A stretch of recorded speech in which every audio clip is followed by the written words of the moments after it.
L'heure est grave. L'heure est très grave. Je veux dire, je vais faire une vidéo un peu différente, hein, mais dans l'air du temps, de ce qui se passe aujourd'hui dans le monde en général. Parce que on ne se rend pas compte de peut-être ce qui se passe, peut-être ça ne se rend pas compte, mais l'heure est très grave. L'heure est très grave. Je viens de suivre ce matin, j'ai suivi en filigrane là, le discours de Vladimir Poutine. Il a fait un discours aujourd'hui où effectivement, il a parlé de ce qui se passe dans le monde, de la guerre en Ukraine et de l'état du monde, hein, des conflits qu'on voit un peu partout. Et quand on lit ça entre les lignes et qu'on voit le président Biden, américain, qui est arrivé à Kiev tout récemment pour soutenir le président ukrainien de façon ostentatoire, en fait, il a montré ça, je pense qu'il faut qu'on s'inquiète. Il faut qu'on s'inquiète parce que ça fait déjà 1 an que cette guerre dure. J'ai dû faire quelques vidéos sur le sujet, mais quand on voit l'évolution de cette guerre, je pense qu'il y a de quoi quand même être un peu inquiet. Inquiet pourquoi? Inquiet parce que on se dirige tout droit là vers, on est déjà dans une guerre mondiale, hein, mais je pense à mon avis qu'elle va s'intensifier. S'intensifier parce qu'il n'y a aucun camp aujourd'hui qui donne des signes d'apaisement. Le président français, tout récemment encore, je crois qu'il y a quelques jours, il a fait un discours à Berlin où il disait que l'heure n'est pas à l'apaisement et que l'heure n'est pas au dialogue avec la Russie, donc que l'heure est plutôt à l'accentuation du soutien à l'Ukraine. Et je vais vous donner quelques éléments en fait du discours de Vladimir Poutine. J'ai pris quelques notes aujourd'hui pour que vous compreniez à peu près dans quelle situation on se trouve et comment ça peut évoluer. Je vais aussi parler un peu de ce que disent les États-Unis et la Chine par rapport à ce conflit, juste pendant ces 24 heures. Donc déjà, la première nouvelle, c'est que la Russie a suspendu son accord à un projet qui s'appelle New Start, qui est un projet en fait d'arrêt de prolifération de l'arme nucléaire. Et ce qui est marrant, c'est que le gars de l'OTAN dit qu'il regrette, comme si il découvrait. Je veux dire, souvent les gens nous prennent pour des cons. Mais bon, la Russie a arrêté a suspendu sa participation à ce traité-là, et elle s'est dit prête à recommencer les essais nucléaires si les États-Unis en font aussi. Bon, il y a le gars de la Corée du Nord qui en fait depuis, il s'en fout un peu du monde, hein, mais la Russie a suspendu. Ça, c'est quelque chose qui est très intéressant et qui est très important à analyser. Ça veut dire qu'aujourd'hui, la course à l'armement nucléaire va certainement repartir. Vous savez que le nucléaire, c'est l'arme la plus dangereuse qu'il y a. Et ils avaient arrêté un peu avec cet accord. Mais le fait que la Russie sorte de ça, ça veut dire qu'ils ont certainement en tête de reprendre des essais et que les États-Unis vont aussi faire pareil et qu'on va repartir vers une guerre nucléaire. Peut-être ce qui va être très compliqué. Et quand Vladimir Poutine parlait, de l'autre côté, en Ukraine, le gars de Kiev disait que de toute façon, il joue de chasser et punir la Russie. Donc, ça veut dire qu'il y a toujours, comme d'habitude, l'accent monte entre les deux et ça va être un peu compliqué. Et qu'est-ce qu'a dit Biden, le gars des États-Unis? Biden, en fait, il dit en fait qu'ils vont continuer à soutenir l'Ukraine tant qu'il le faut. Et il est en train de mettre en fait les gens, les autres nations en accord avec lui.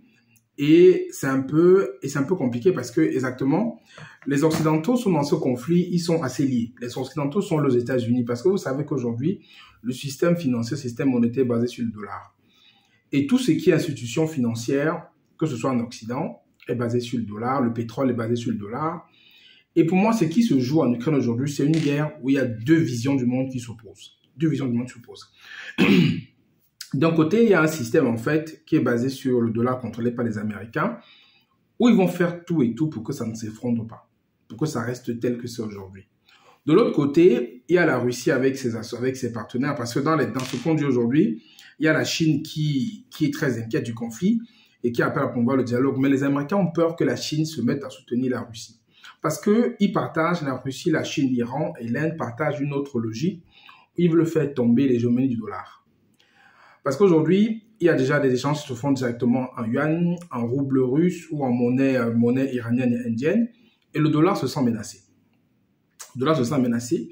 Et si le dollar aujourd'hui, imaginez demain que le prix du baril de pétrole soit étalonné en rouble ou en monnaie ou en yuan. C'est compliqué pour les États-Unis. Et comme les Européens ont perdu la Deuxième Guerre mondiale, hein, je vais dire, ils ont perdu la guerre, Deuxième Guerre mondiale, les États-Unis ont imposé comment ils veulent que le système fonctionne. D'accord? Donc, ça veut dire que depuis la Deuxième Guerre mondiale, avec les accords de Bretton Woods, l'économie mondiale est basée sur le système américain. Vous avez vu, même quand ils vont pas bien l'économie américaine, ils ont juste à appeler la Banque centrale fédérale, je ne sais pas quoi, qui imprime les dollars et ça repart. Donc aujourd'hui, c'est ce système-là qui est vraiment menacé. Et à mon avis, c'est ça qui se joue en Ukraine aujourd'hui. C'est-à-dire, si aujourd'hui, les Américains et leurs associés, puisque les Américains et leurs, on appelle ça comment? Les Américains et leurs alliés plutôt, perdent la guerre, ça veut dire que forcément, il y aura une autre vision du monde qui va s'imposer et l'hégémonie du dollar sera menacée. De l'autre côté, si les Américains et leurs alliés gagnent la guerre, ça veut dire qu'il y a une autre partie de l'autre côté, la vision de la Russie et autres qui va être menacée. Je ne suis pas dans le débat d'agression d'un territoire ou d'un autre. Je pense qu'il faut qu'on regarde beaucoup plus loin que ça. Parce que quand je discute avec des collègues sur ce sujet, on me dit toujours que la Russie a agressé l'Ukraine, l'Ukraine a fait... Non, ça n'est plus dans un débat d'agression de territoire. Il faut voir beaucoup plus loin. On est dans la géopolitique, on n'est plus dans une histoire de l'agression d'un territoire et tout ça, machin. Ça va beaucoup plus loin aujourd'hui. Ce n'est plus une histoire d'un peuple qui a agressé un autre. Parce que si vraiment les Occidentaux se souciaient d'un peuple qui agresse un autre, on devait se soucier de ce que fait le Rwanda aujourd'hui en RDC, où ils sont entrés dans un pays et ils prennent des parts de territoire d'un pays qui ne les concerne pas. Mais personne ne dit rien. Bon, ce n'est pas une histoire d'un peuple, d'une nation qui a agressé une autre. Parce qu'on voit ça tout le temps et les gens ne réagissent pas. Pourquoi ce n'est que maintenant, quand ça se passe avec la Russie et l'Ukraine, que tout le monde aujourd'hui donne les armes à l'Ukraine pour se défendre, donne des millions à l'Ukraine pour se défendre, envoie des soldats pour aider l'Ukraine à combattre, forme les soldats ukrainiens et tout de l'autre. Pourquoi ce n'est que ça aujourd'hui? C'est qu'on aurait dû aussi aller aider la RDC, par exemple, pour chasser le Rwanda de son territoire. Vous voyez ce que je veux dire? Ça veut dire que c'est qui se joue là-bas, ce n'est pas une affaire d'agression du territoire. Donc ceux qui pensent que c'est ça, moi je pense qu'ils se mettent le doigt dans l'œil jusque-là. Le problème, il est autre. Moi je pense que c'est une hégémonie mondiale qui se joue là-bas. Et on ne sait pas quelle sera l'issue de ce conflit, mais l'issue de ce conflit va décider de la direction que prendra le monde demain. Et le rôle de l'Afrique dans tout ça. L'Afrique aujourd'hui, je pense qu'il faut que l'Afrique tire sa carte du jeu. C'est le moment aujourd'hui de faire de l'autodétermination. C'est le moment aujourd'hui de ne pas faire comme on a fait dans les autres guerres, où les gens ont fait leur guerre dans leur continent. Ils sont venus déporter des combattants en Afrique pour venir participer à cette guerre-là qui ne nous concernait pas. Aujourd'hui, on est impacté par cette guerre de près ou de loin parce qu'on a vu avec l'inflation des matières premières qu'on a sur le continent, on a vu avec le blé, le sucre, tout ce qu'on importait d'Ukraine, on a vu comment ça s'est passé lorsque la guerre était impactée. Mais c'est le moment pour nos nations en Afrique de prendre conscience qu'il faut pouvoir produire sur notre continent et consommer ce que l'on produit. Je pense que c'est le plus important maintenant. C'est le moment de vraiment dire qu'aujourd'hui, cette guerre-là, ça ne concerne pas les Africains. Ça nous a concernés parce qu'effectivement, on avait des produits qui venaient de là-bas. Mais c'est le moment aujourd'hui que l'Afrique doit tracer son sillon. Après aussi, dans cette guerre, il y a aussi une procuration qui se passe parce qu'on voit aussi l'influence de la Russie qui est grandissante dans les pays. Et la France ne va pas ça d'un bon oeil, surtout les pays africains. Ou en Centrafrique, au Mali, au Burkina Faso et d'autres pays où la Russie commence à rentrer. Les Français aussi, de ce côté, combattent aussi la Russie. Parce que si on affaiblit la Russie en Ukraine là-bas, si la Russie perd en Ukraine, forcément, ils seront aussi affaiblis en Afrique. C'est pour ça, à mon avis, que je pense aussi que la France soutient l'Ukraine en fond parce qu'ils estiment que si la Russie perd là-bas, ben la Russie, forcément, sera affaiblie en Afrique. On a vu ce qui s'est passé dans la Deuxième Guerre mondiale, Première Guerre mondiale. Première Guerre mondiale, quand l'Allemagne a perdu la guerre, ils ont perdu les colonies qu'ils avaient en Afrique. Et ça a servi donc aux nations qui avaient gagné la guerre. Donc je pense que c'est la même chose qu'on est en train de voir aujourd'hui. C'est pour ça que la France et d'autres nations impérialistes en Afrique soutiennent cette guerre du côté ukrainien.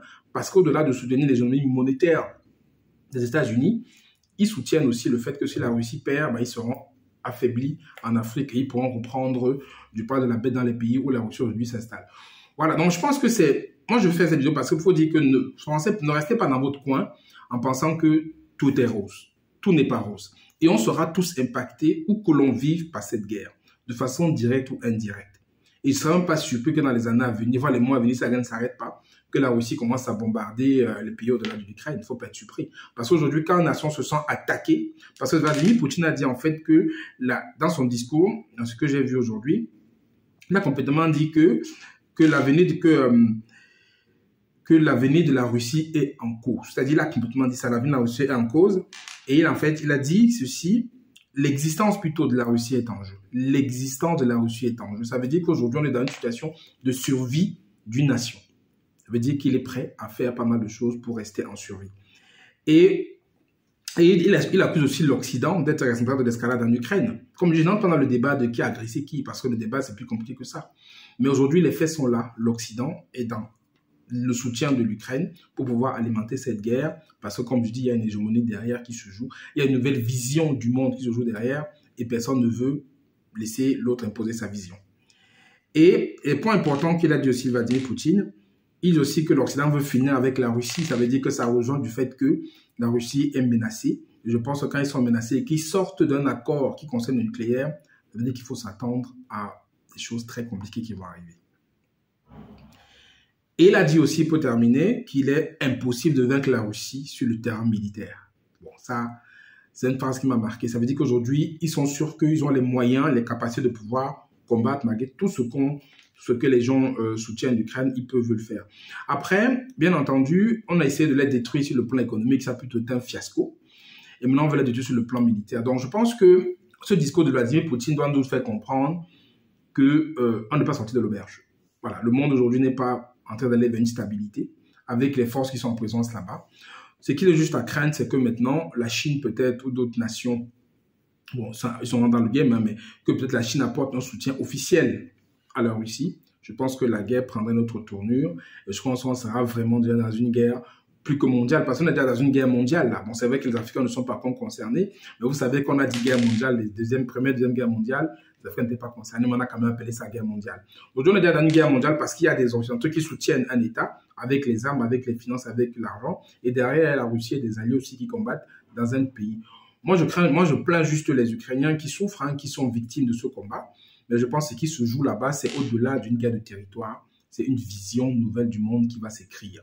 Celui qui va sortir la tête haute de ce conflit, c'est lui qui va dicter comment le monde va fonctionner plus tard.